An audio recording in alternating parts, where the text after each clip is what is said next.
Hello friends, welcome to PS classes. आज अपन राजस्थान की जो लोक देवी हैं उसके ऊपर डिस्कस करेंगे इंपॉर्टेंट क्वेश्चन। और अगर आपने पहले वाले वीडियोस नहीं देखे हैं तो वो भी जाके जरूर देखिएगा। इससे पहले भी मैंने आपको पशु मेले, राजस्थान की चित्रकला, काफ़ी सारे टॉपिक्स करवा दिए हैं जो कि अगर आपने नहीं देखे हैं तो वो भी जाके जरूर देखिएगा। आज की क्लास स्टार्ट करते हैं। नाइयों की कुलदेवी के रूप में किसे जाना जाता है? वेरी इंपॉर्टेंट क्वेश्चन लगा लीजिएगा। तो नाइयों की कुलदेवी के रूप में किसे जानते हैं? नारायणी देवी, लटियाल माता, आमज माता या आवरी माता? तो इसका सही आंसर नारायणी देवी। न से नाई और न से नारायणी देवी, ऐसे याद रख सकते हैं। नाइयों की कुलदेवी नारायणी देवी। अब ये क्वेश्चन इंपॉर्टेंट क्यों है ये देखिएगा, क्योंकि नारायणी देवी है जिनका मंदिर नाइयों व मीणाओं के बीच में विवादित मंदिर है। नाई कहते हैं कि हम यहाँ पे पूजा करेंगे और मीणा कहते हैं कि हम यहाँ पे पूजा करेंगे। इन दोनों के बीच में ये विवादित मंदिर है। नाई और मीणाओं के बीच में विवादित मंदिर है, इस वजह से ये इंपॉर्टेंट है। तो इस वजह से नाइयों की कुलदेवी किस रूप में किसे जानते हैं? नारायणी देवी। इनका मंदिर कहाँ पे है? तो आपको याद रखना है बरवा डूंगरी, बरवा डूंगरी अलवर के अंदर, अलवर के अंदर इनका मंदिर स्थित है। ये आपको ध्यान रखना है। नेक्स्ट क्वेश्चन देखते हैं। राजस्थान की वैष्णो देवी किसे कहा जाता है? वेरी इंपॉर्टेंट क्वेश्चन लगा लीजिएगा। राजस्थान की वैष्णो देवी किसे कहते हैं? तो इसका सही आंसर बताइए। आवड़ माता, तन्नोट माता, अर्बुदा देवी या हिंगलाज माता? इसमें भी ज़्यादातर बच्चे कंफ्यूज होकर गलत क्वेश्चन करेंगे, वो तन्नोट माता की तरफ जाएंगे। इसका सही आंसर होगा अर्बुदा देवी। अर्बुदा देवी का मंदिर है माउंट आबू में। आबू, आबू से आप याद सकते हैं अर्बुदा, तो इससे याद हो जाएगा माउंट आबू सिरोही के अंदर जो जगह पड़ती है वहाँ पर इनका मंदिर स्थित है। अब एक्स्ट्रा फैक्ट देखिएगा, राजस्थान की वैष्णो देवी इनको कहा जाता है। अब एक्स्ट्रा फैक्ट में ये ध्यान रखिएगा, तन्नोट माता को थार की वैष्णो देवी कहा जाता है। थार की वैष्णो देवी, वैष्णो देवी के रूप में किसे जाना जाता है? तो वो तन्नोट माता होगा। रुमाल वाली देवी के रूप में भी इन्हीं को जाना जाता है। रुमाल वाली देवी, रुमाल वाली देवी। और सेना के जवानों की कुल देवी, सेना के जवानों की देवी के रूप में भी किसे जाना जाता है? तो भी तन्नोट माता ही करना है, क्योंकि यहाँ पे सैनिक ही इनकी पूजा वगैरह और मंदिर की देखभाल वगैरह का कार्य करते हैं। अब अर्बुदा देवी के ऊपर थोड़ा बहुत अपन डिस्कस करते हैं। इनका मंदिर माउंट आबू सिरोही के अंदर स्थित है। माउंट आबू सिरोही के अंदर स्थित है। और सिरोही, सिरोही जिले की बात आ रही है तो अपने को याद रखना है, एक तो यहाँ पे नक्की झील है। कौन सी झील है? नक्की झील, जो कि माना जाता है कि देवताओं ने अपने नाखूनों से खुरच करके इस झील का निर्माण कराया था। ये इतनी पवित्र मानी जाती है। कौन सी झील? नक्की झील। वो कहाँ पे पड़ती है? सिरोही के अंदर। सिरोही राजस्थान का सबसे ऊंचा जिला है और राजस्थान की सबसे ऊंची चोटी गुरु शिखर, राजस्थान की सबसे ऊंची चोटी कौन सी है? गुरु शिखर, वो भी इस सिरोही जिले के अंदर स्थित है। इसकी ऊंचाई भी कई बार पूछी गई है, आपको याद रखना है 1722 या 1727 मीटर इसकी ऊंचाई है। ये दोनों ऊंचाई आपको याद रखनी है, गुरु शिखर की ऊंचाई। नेक्स्ट क्वेश्चन देखते हैं। 18 हाथ वाली देवी के रूप में किसे जानता जाता है? इंपॉर्टेंट क्वेश्चन लगा लीजिए। तो 18 हाथ वाली देवी के रूप में किसे जानते हैं? करणी माता, नागणेची माता, जीण माता या जसोल माता? इसका सही आंसर होगा नागणेची माता। नागणेची माता के 18 हाथ होते हैं। अब देखिएगा, तो नागणेची माता को 18 हाथ वाली देवी के रूप में जाना जाता है। अब ये किन की कुलदेवी है मैं बता देता हूँ। नागणेची माता जोधपुर की राठौड़, जोधपुर के राठौड़ों की कुलदेवी है। और इनका मंदिर भी वहीं पर जोधपुर के जो दुर्ग है, जोधपुर का दुर्ग, उसी के अंदर इनका मंदिर स्थित है, मेहरानगढ़ दुर्ग में। जोधपुर का दुर्ग कौन सा है? मेहरानगढ़ दुर्ग। अब मुझे आप कमेंट करके बताइएगा कि मेहरानगढ़ दुर्ग कौन सी पहाड़ी के ऊपर बना हुआ है और इस दुर्ग की नींव किसके द्वारा रखी गई? ये पहले मैं बता चुका हूँ, डिस्कस कर चुके हैं। आप मुझे अब कमेंट करके बताइएगा। अब एक्स्ट्रा फैक्ट देख लेते हैं। जो ये नागणेची माता का मंदिर है, यहाँ पर 2008 के अंदर मेहरानगढ़ दुर्ग में एक भगदड़ मच गई थी। उस दौरान ये माता जी का नौरते चलते हैं, उस दौरान भगदड़ मच गई थी।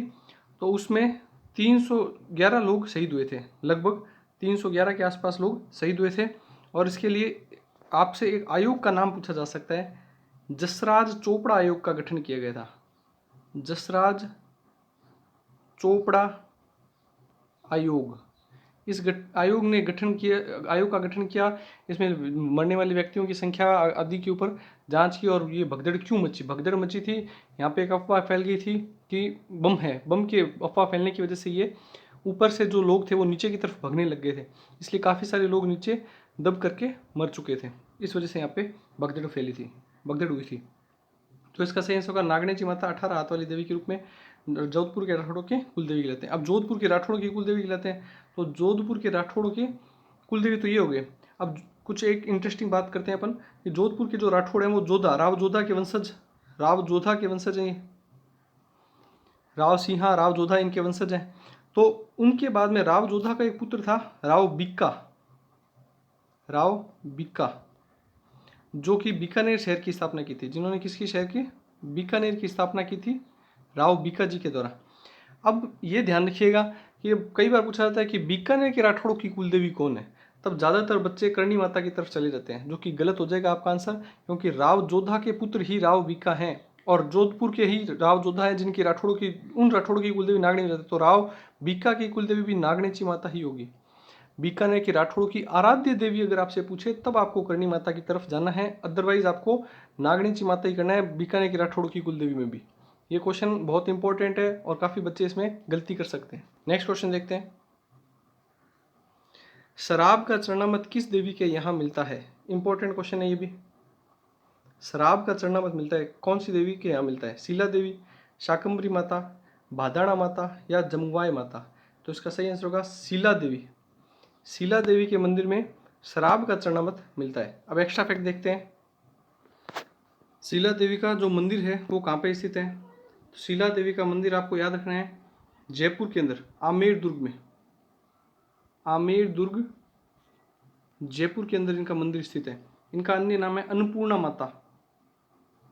इनका दूसरा नाम है अन्नपूर्णा माता के रूप में भी इनको जाना जाता है। शराब का यहाँ पे चरणामृत मिलता है। इनके जो मूर्ति है वो कौन लेके आया, ये बहुत इंपॉर्टेंट है, अच्छे से याद करना। मान सिंह प्रथम जयपुर के राजा थे, मान सिंह फर्स्ट इनका मूर्ति लेकर के आए थे बंगाल से, ये आपको ध्यान रखना है। और एक बहुत इंपॉर्टेंट बात बताता हूँ, शीला देवी की जो मूर्ति है उनके ऊपर पंचदेव उत्कीर्ण है। ये कई बार पूछा जा चुका है, पंचदेव उत्कीर्ण। इसका मतलब क्या हुआ? इसका मतलब है कि जैसे मान लो ये माता की मूर्ति है, तो माता की मूर्ति के चारों तरफ जो इस प्रकार से बाउंड्री है, इस बाउंड्री के ऊपर यहाँ पे 5 देवताओं की मूर्ति है, 5 देवों की मूर्ति है। इस वजह से इसको पंचदेव उत्कीर्ण के रूप में जाना जाता है। ये भी आपको ध्यान रखना है। और शीला देवी है वो कच्छावा वंश की आराध्य देवी है। जयपुर में कौन सा राजाओं का वंश था? कच्छावा वंश था। तो इससे याद हो जाएगा आपको, जयपुर के जो कच्छावा वंश के राजा थे उनकी आराध्य देवी है, कुल देवी नहीं है, आराध्य देवी है। और जो जयपुर का जो कच्छावा वंश था वो अपने आप को रघुवंश तिलक या फिर रघुकुल तिलक के रूप में भगवान राम के वंशज माना जाता था अपने आप को। ये भगवान राम के वंशज मानते अपने आप को, ये भी आपको ध्यान रखना है। और इनके लिए कहावत भी प्रचलित है, जो दृढ़ रखे धर्म को ताही रखे तलवार। ये जो कहावत है वो मेवाड़ के राजाओं के लिए प्रसिद्ध है। मेवाड़ के राजाओं के लिए प्रसिद्ध है कि जो दृढ़ रखे धर्म को ताही रखे तलवार।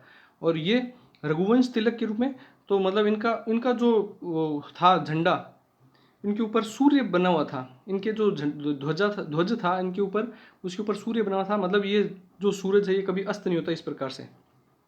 नेक्स्ट क्वेश्चन देखते हैं। रानी सती का मंदिर स्थित है।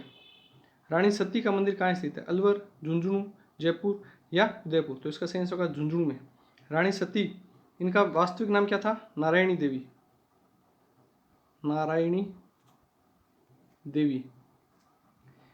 और इनके यहाँ पे जो मेला बढ़ता है वो भाद्र अमावस्या या सती अमावस्या को इनका मेला बढ़ता है।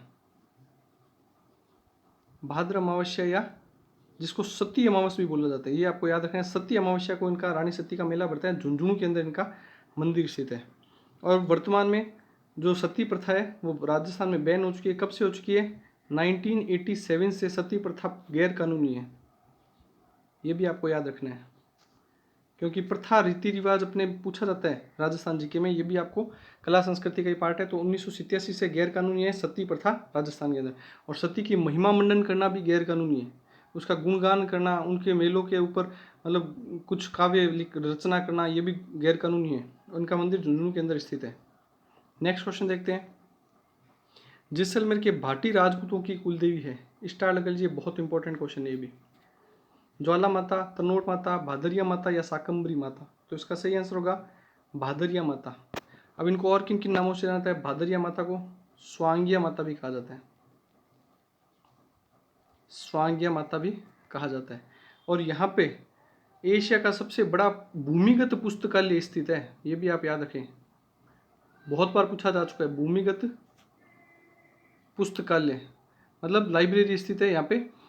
एशिया की सबसे बड़ी लाइब्रेरी भूमिगत पुस्तकालय जैसलमेर के यहीं पे स्थित है। भादरी माता, स्वांगी माता या आवड़ माता, इनको आवड़ माता भी बोल सकते हैं। तो भादरिया माता का मंदिर है, जैसलमेर के भाटी राजपूतों की कुल देवी है ये भी आपको याद रखना है। और जैसलमेर के भाटी उत्तर भट्ट कीवाड़ कहलाते हैं। इनको क्या उपाधि मिली है? उत्तर भट्ट कीवाड़, मतलब उत्तर की तरफ से कोई भी आक्रमण होता था तो ये किवाड़, जो घर में राजस्थानी भाषा में किवाड़ होता है, दरवाजे को कहा जाता है, तो ये एक मजबूत किवाड़ या फिर दरवाजे की भांति कार्य करते थे। और जैसलमेर के भाटी जो शासक थे वो उत्तर की तरफ से राजस्थान पे जो भी हमले होते थे सबसे पहले ये उन्हीं के द्वारा इसको रोका जाने का प्रयास किया जाता था। नेक्स्ट क्वेश्चन देखते हैं। बिस्सा ब्राह्मणों की कुलदेवी है, ये भी बहुत इंपॉर्टेंट क्वेश्चन है, इसको भी अच्छे से समझिएगा। विरात्रा माता, केला देवी, जसोल माता या आशापुरा देवी? तो इसका सही आंसर होगा आशापुरा देवी। आशापुरा देवी जो माता है वो बिस्सा ब्राह्मणों की कुल देवी है। बिस्सा ब्राह्मणों के ऊपर एक आपको फैक्ट आना चाहिए, वो बहुत बार पूछा जा चुका है। ऐसी जाति जो कभी भी मेहंदी नहीं लगाती है, मेहंदी नहीं यूज करती है, वो कौन सी जाति है? तो आपको याद होगा बिस्सा ब्राह्मण ऐसी जाति है जो कभी भी मेहंदी नहीं लगाती है। अब एक्स्ट्रा फैक्ट देखिएगा कि ये आशापुरा माता से संबंधित एक्स्ट्रा फैक्ट देखते हैं। अब एक्स्ट्रा फैक्ट में ये देखिएगा कि जो आशापुरा देवी है इनका मंदिर स्थित है महोदरा, महोदरा जालोर के अंदर इनका मंदिर स्थित है। महोदरा जालोर में इनका मंदिर स्थित है। और यह चौहान, सोनगरा चौहान, जो जालोर के चौहान होते थे वो होते थे सोनगरा। सोनगरा चौहानों की भी कुलदेवी स्थित है। ये सोनगरा जो चौहान थे उनकी कुलदेवी भी आशापुरा देवी है। और बिस्सा ब्राह्मण, इनकी कुलदेवी भी आशापुरा देवी। बिस्सा ब्राह्मण आपको पोकरण जैसलमेर में देखने को मिलेंगे अधिकांशतः है। बिस्सा ब्राह्मण तो आपको पोकरण में, और ये जो आशापुरा देवी है वो सोनगरा जालोर के जो चौहान थे उनकी कुलदेवी के रूप में भी जाने जाते हैं, ये भी आपको ध्यान रखना है। अब मेहंदी के ऊपर बात आई है तो मेहंदी के ऊपर भी एक एक्स्ट्रा फैक्ट देखते हैं कि राजस्थान में मेहंदी कहाँ की प्रसिद्ध है? सोजत पाली की प्रसिद्ध है, बहुत ज़्यादा प्रसिद्ध है, ये आपको ध्यान रखना है। सोजत पाली की मेहंदी प्रसिद्ध है। और लाल सुर्ख मेहंदी गिलुंड, गिलुंड जगह पड़ती है राजसमंद में, गिलुंड जगह पड़ती है राजसमंद के अंदर, वहाँ की लाल सुर्ख मेहंदी है। और सोजत पाली की, पूरे राजस्थान की मेहंदी सोजत पाली की प्रसिद्ध है। और गिलुंड राजसमंद की लाल सुर्ख मेहंदी प्रसिद्ध है। बिस्सा ब्राह्मण कभी भी मेहंदी यूज नहीं करते हैं। इनकी कुलदेवी है आशापुरा देवी, जिनका मंदिर है महोदरा जालोर के अंदर। नेक्स्ट क्वेश्चन, मेवाड़ का खजुराहो किसे कहते हैं, या फिर मेवाड़ का खजुराहो कहलाता है, कौन सा मंदिर कहलाता है? सॉरी, अंबिका माता मंदिर, अर्बुदा देवी मंदिर, केला देवी मंदिर या शाकंभरी माता मंदिर? इसका सही आंसर होगा अंबिका माता मंदिर। अंबिका माता मंदिर का, अंबिका माता जी का मंदिर है जगत उदयपुर के अंदर, जगत उदयपुर के अंदर इनका मंदिर स्थित है। अब इसको मेवाड़ का खजुराहो कहते हैं। आप खजुराहो सभी जानते हैं, एमपी मध्य प्रदेश के अंदर जगह पड़ती है, वहाँ पे खजुराहो के मंदिर स्थित हैं, जो कि अपनी कलात्मक मूर्तियों के प्रदर्शन के लिए बहुत ज़्यादा प्रसिद्ध है। यहाँ की जो मूर्तियाँ हैं वो काफ़ी ज़्यादा सुंदर बनाई गई है और काफ़ी ज़्यादा कलात्मकता उसमें की गई है। और उसके अलावा कुछ खजुराहो के ऊपर बात करते हैं जो कि कई बार क्वेश्चन पूछे गए हैं, आपको सीधा सीधा याद रखना है। मेवाड़ का खजुराहो अंबिका माता मंदिर। राजस्थान का खजुराहो अगर आपसे पूछ ले, और ये बहुत इंपॉर्टेंट है, इसको आप नोट कर लीजिएगा, राजस्थान का खजुराहो मंदिर पूछा जाए अगर आपसे, तो किराड़ू बाड़मेर के जो मंदिर हैं उसको आपको राजस्थान का खजुराहो के रूप में जानना है। और राजस्थान का मिनी खजुराहो अगर आपसे पूछ ले तो भंडदेवरा बारा जगह पड़ती है, बारा के अंदर, भंडदेवरा बारा के अंदर है। तो आपको 3 खजुराहो बताए मैंने, मेवाड़ का खजुराहो, अंबिका माता मंदिर, जगत उदयपुर, उदयपुर के अंदर इनका मंदिर है। राजस्थान का पूछे तो किराड़ू बाड़मेर, और राजस्थान का मिनी खजुराहो तो भंडदेवरा बारा के अंदर। ये तीनों बहुत इंपॉर्टेंट है, बार बार रिपीट होते रहते हैं। नेक्स्ट क्वेश्चन देखते हैं, लकवे के इलाज के लिए प्रसिद्ध देवी है, वेरी वेरी इंपॉर्टेंट क्वेश्चन लगा लीजिए ये भी। लकवे के इलाज के लिए कौन सी देवी को जाना जाता है? कुशला माता, आवरी माता, बड़ली माता या चार भुजा देवी? तो इसका सही आंसर होगा आवरी माता, जिनका मंदिर है निकुंभ, निकुंभ चित्तौड़ के अंदर, निकुंभ चित्तौड़ के अंदर इनका मंदिर स्थित है। आवरी माता इसका सही आंसर होगा। अब लकवे के ऊपर बात आई है तो एक और बता देता हूँ, एक देवता भी हैं जो भी राजस्थान में काफ़ी प्रसिद्ध है लकवे के इलाज के लिए, चतुरदास जी, चतुरदास जी महाराज, चतुरदास जी महाराज का मंदिर है नागौर में, बूटाटी गांव नागौर के अंदर इनका मंदिर है, जो भी लकवे के इलाज के लिए प्रसिद्ध देवता के रूप में जाने जाते हैं, और आवरी माता देवी के रूप में जाने जाते हैं, जिनका मंदिर है निकुंभ चित्तौड़ के अंदर। नेक्स्ट क्वेश्चन देखते हैं। 10 सिर व 54 हाथ वाली देवी है, स्टार लगा लीजिए, बहुत इंपॉर्टेंट क्वेश्चन है, बार बार पूछा जा चुका ये भी। 10 सिर व 54 हाथ वाली देवी कौन है? त्रिपुरा सुंदरी, सुगाली माता, कालिका माता या शीतला माता? तो इसका सही होगा सुगाली माता। सुगाली माता का मंदिर है अहुआ, अहुआ के ठाकुरों की कुलदेवी, पाली के अंदर इनका मंदिर स्थित है। ये अहुआ के ठाकुरों की कुलदेवी है। अहुआ के जो ठाकुर थे कुशाल सिंह चंपावत, आपने 1857 की क्रांति पढ़ी होगी। 1857 की क्रांति के अंदर दो बहुत ही इंपॉर्टेंट युद्ध हुए थे। आप इसको स्टार लगा सकते हैं इस क्वेश्चन को, और जो मैं एक्स्ट्रा फैक्ट बता रहा हूँ उसको आप अच्छे से नोट कीजिएगा, बहुत ज़्यादा इंपॉर्टेंट है।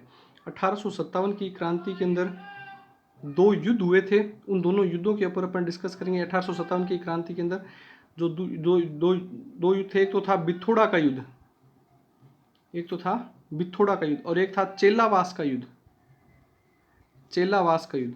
ये दोनों युद्ध जो थे वो अहुआ के ठाकुर कुशाल सिंह चंपावत, जिसके ऊपर अपन ने बात की थी, उनके मतलब उनके देख रेख में लड़े गए थे।